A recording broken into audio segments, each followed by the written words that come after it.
everyone, my name is Celeste, and I'll be going over the California English Language Development Test, also known as the CELDT. The test is mandated by federal and state law to ensure that all students whose primary language is not English have the right to an equal education. Students are identified as English learners when schools receive the language survey filled out by their parents or guardians. Once it's established that the student's primary language is other than English, they are given the CELDT for initial assessment. Every year thereafter, the EL student is required to take the CELDT for an annual assessment.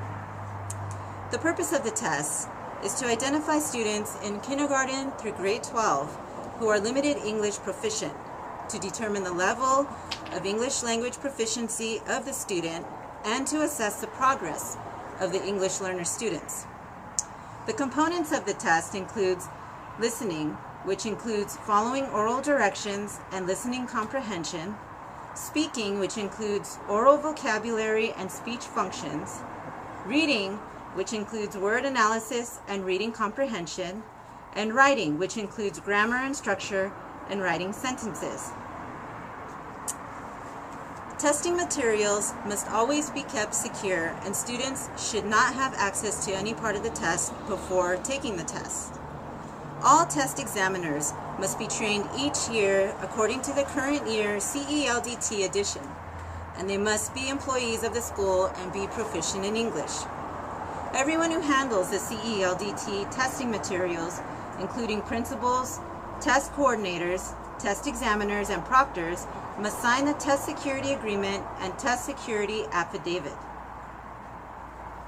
When administering the test examiners should always prepare the testing room before the students arrive and make sure all testing materials are on hand, including textbooks, answer books, number 2 pencils, and do not disturb sign. The test examiner must also make sure that the answer books are completed correctly, and also keep in mind that the CELDT is not a timed test. The listening, reading, and writing portions of the test are administered to students as a group, while the speaking portion of the exam is given individually.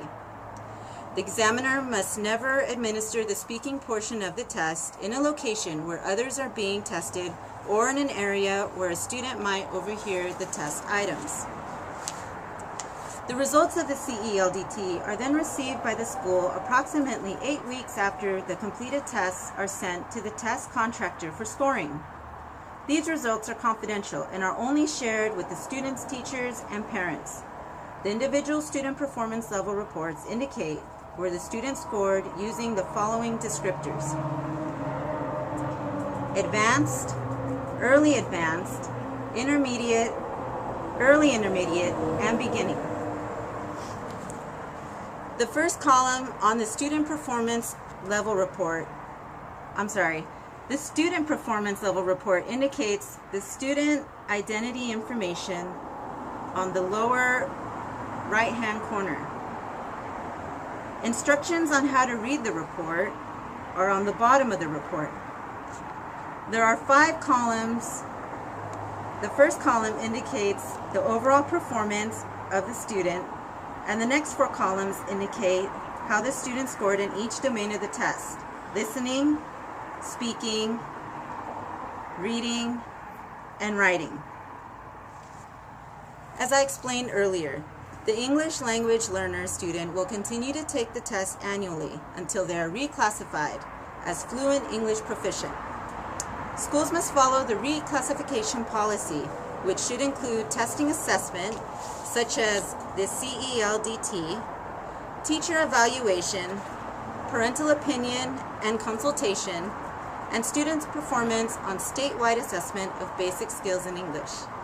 The student may be reclassified if they score intermediate or higher in listening, speaking, reading, and writing on the CELDT. Most of the information that I got for this presentation was from the California Department of Education website, and this is a 2011-2012 CELDT information guide in case any of you need further assistance. Thank you for listening.